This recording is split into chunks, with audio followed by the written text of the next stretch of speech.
তো বন্ধুরা, আমি দাদার দোকানে উপরে চলে এসেছি। এসে দেখছি দাদা নিজেই পার্সেল করছে। তো পার্সেলটা যাবে অনেক দূর, আজকে লোকজন কম আছে তাই তাড়াহুড়ো করছে। তাড়াহুড়োর জন্য পার্সেল হচ্ছে। আর আমাদের এখানে গাড়ির উপরে 3টে পার্সেল তুলে দিয়েছে, আর একটা তুলবে।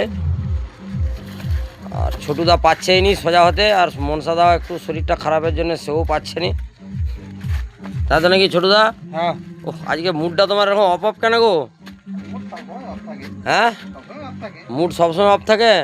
কাকে মারবে পিটবে ভাবছো নাকি? তোমাকে আমাকেই পিটবে? তাই পিটতে পারলে ভালো। এ ছোটুদা, এটা কি আছে গো পার্সেল করছো যে? এটা হচ্ছে প্রফেশনাল বেস। প্রফেশনাল বেস আছে। হ্যাঁ, দেখতেই পাচ্ছেন বন্ধুরা, আমাদের এটা 4টে টেক্সট প্রোগ্রামের প্রোগ্রামের জন্য যে প্রফেশনাল যে বেস রয়েছে, সেই বেস আজকে 3টে লোড হয়ে গেছে। আর একটা দাদা নিজেই পার্সেল করছে, পার্সেল করে ছাড়বে। অবশ্যই আপনারা স্ক্রিনে যে নাম্বারে অর্ডার দিতে পারেন। আর লাইক কমেন্ট শেয়ার অবশ্যই করবেন।